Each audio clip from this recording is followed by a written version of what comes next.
This is problem 1412. It's on page 528. And I'll read it. A bearing is to carry a radial load of 235 pounds and a thrust load of 88 pounds. Specify a suitable bearing from table 14.3.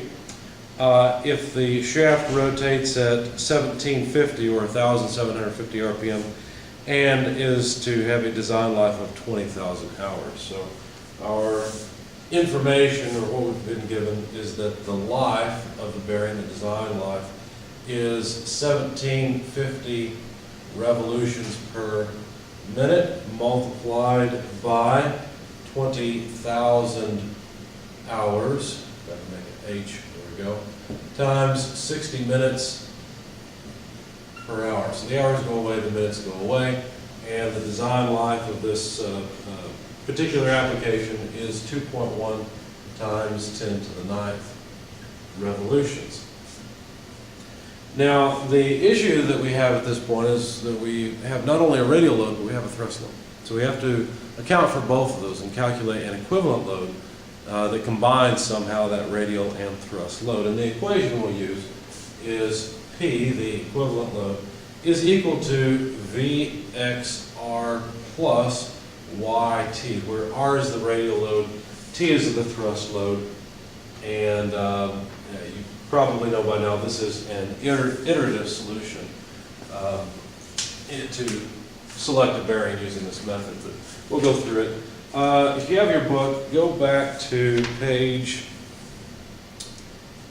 let's see, here we are, page 516, and you'll see that the equation I've written up here is equation 14-5. Now, one thing you should make a note of on this equation, 14-5, is that X is always equal to 0.56. Now, that's not true for every single bearing out there, but for the particular bearings we have in our book, the value of X is essentially 56%.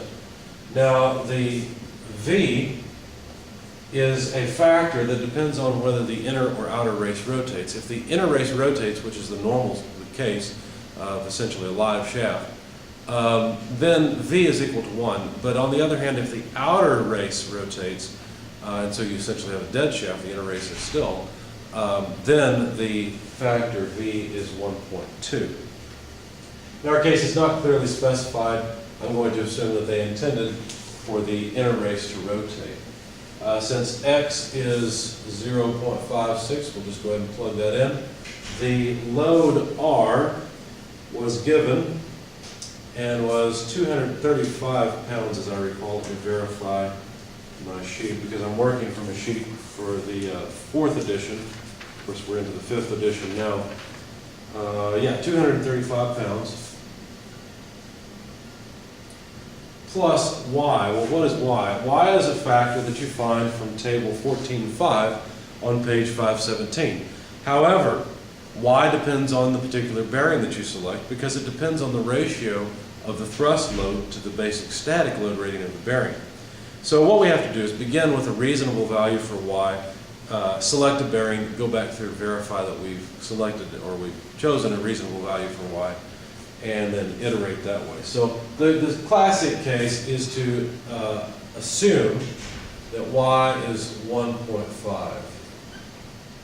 So this is an assumption or a guess.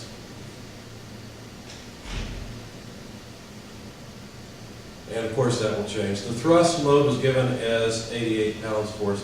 So ultimately our units here come out in pounds force. So when you plug all of this into your calculator, you can verify that you get 263.6 pounds force as the equivalent load. Now, what we'd like to do, since we know that the life of a bearing is longer than the standard million cycle life, what we'd like to do is figure out what load is equivalent to a load, the same load or what is equivalent to the load at a million revolutions. So this load at a very high number of revolutions will be equivalent to a higher load at a lower number of revolutions. So we just need to use the load life equation to transform that. So C equals design load multiplied by the design life divided by the standard life, which is 1,000,000 cycles, to the 1 over k. Now, k is just a exponent. It's just a number. It depends on whether you're talking about round elements in the bearing as the rolling elements or more cylindrical elements. If you have essentially point contact, which is a spherical element, then k is equal to 3. If you have line contact, which is any cylindrical type rolling bearing or tapered roller bearing, any of those, then k is equal to 10/3. Okay, so let's see what we've got. If you plug this in your calculator, the design load is 263.6 pounds force. The life is 2.1 times 10 to the 9th revolutions. Standard life is 10 to the 6th. Raise that to the 1/3 power. And what you find is that the basic dynamic load rating required, or the equivalent load at a higher load with lower revolutions, is 3,376 pounds force. So that's how much load, or standard load, that our bearing would have to take. So we're going to go through this a couple of times. We'll have to iterate, but we don't need the number of revolutions anymore. That won't change. And we don't need the equation for the basic dynamic load rating. We just need the information. So the basic dynamic load rating at this point is C. You know what, that's wrong, because we're going to go back and we're going to change this, and so C will in fact change. Okay, so I just don't have much space here, so I was trying to get some space, but that's okay. All right, so let's go over to the table and select a bearing that looks like it will work. So the bearing tables, page 512. Usually, as I said before, what you want to do is select a bearing that minimizes size and yet will take the load. Now, a lot of times when I'm doing bearing design, I won't select the smallest bearing. I'll select a couple sizes up, and that usually saves time in iteration. Anyway, 3,376 pounds force. You look at our table.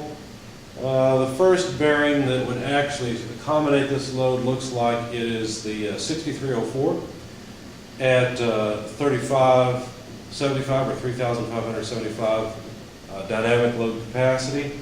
But I think what I'll do is go up a few sizes, and that's what I did in my solution. We'll see how this works out, because of course the numbers are slightly different in the bearing table in the 5th edition. So in the past I chose a 6207. Let's see if I can do that again. 6207 has a load rating of 5,733 pounds, so that would work. It's still a 35 millimeter bearing. I'm tempted though to go down to a different bearing, but for the sake of the videos matching what I've got in the PDF files, I'll just go with the 6307. Well, let's see, are the numbers the same? 6207. And the 6207, 5,733. In the past edition was 4,450. So we could go with it, but it looks like it may be overkill. Let's take a chance and go with the 6206. The 6206 is rated at 4,384 pounds. That'll give me a little bit more capacity than, say, the 6304 bearing. So let's see, make sure I get this right. The 6206 bearing I'm going to work with, and so the load is 4384. So C is 4384. But really what we need is the basic static load rating. So the static load rating from this bearing is 2,518. And both of these are in pounds force, so I won't write that down. Okay, so now that we've got the basic static load rating for the bearing, what we need to do is to go through essentially it's a recipe for designing bearings. It's on page 517. It's in a dashed box on the side. It says to assume a value of y from the table. We've already done that. Compute the value of P equals VXR plus YT, we've already done that. Compute the required basic dynamic load rating from equation 14.3, we've done that using the load life equation. Select a candidate bearing having a value of C at least equal to the required value, in other words, basic dynamic load rating. We've already done that. For the selected bearing, determine C naught, here it is. It's the static load rating. Now for step 6, compute T over C naught. So we need the ratio of the thrust load to C naught. That ratio is 88 pounds divided by 2,518. Now, excuse me, my solution that I'm working off of is from the old edition, so I'll have to calculate this on the video. So 2518 under 88 gives us a number of 0.035 or so. And that's step 6. Step 7, from table 14.5, determine E. So if you're following along in the book, you'd be on page 517. Move up to table 14.5, it's at the top of the page, and look for a ratio T over C naught of 0.035. If you look, it's not in here, right? Of course, we'll have to interpolate. So I'll perform the interpolation quickly on my calculator here. You should try it as well, and let's have a little race. Let's see if you can beat me. 0.035. Should have said go. Go.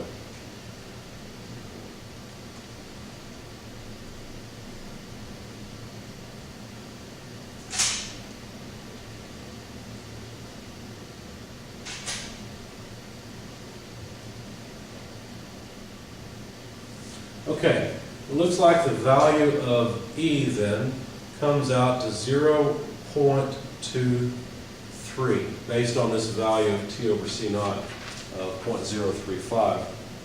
That was just a lucky happenstance. So that's interpolated, and now the next step, if T over R is greater than E, then determine Y from the table. Well, let's check. Is T over R greater than E? T over R would be 88 divided by the radial load, and the radial load was 235. So let's find out. 88 over 235 gives us 0.374 or so. So if T over R is greater than E, then determine Y from the table. So it is, it's greater than E. Y from the table then would be, well, again, this has to be interpolated, but it's pretty easy to do.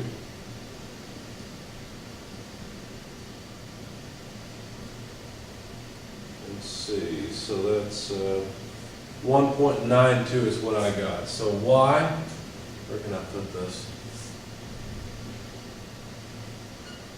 Y is 1.97 from what I can tell. Excuse me, 1.92, sorry.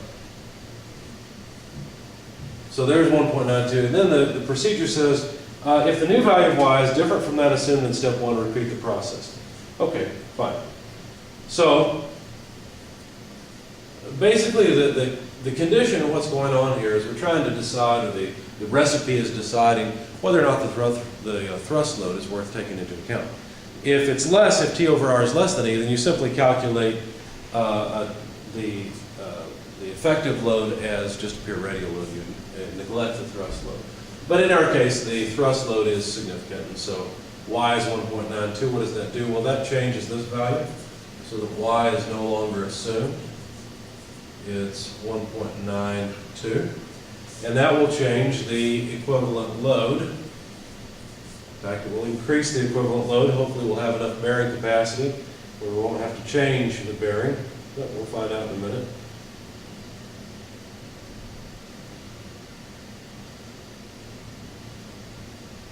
Okay, now I got 300.56 pounds. And so that means that upgrades the requirement a little bit. 300.56. So let's see, 2.1 E3, just putting the tens together, is that to the power of 1/3. Okay, multiplied by 300.56 gives me a requirement of 3,849 or so pounds force. Now remember, the basic dynamic load capacity of the bearing we selected is 4,384, so there's plenty of space. There's plenty of capacity, if you will, to accommodate this increased load. So a 6206 bearing would work just fine. If that's too big, you could go down in size and see if a smaller bearing would actually work in this application.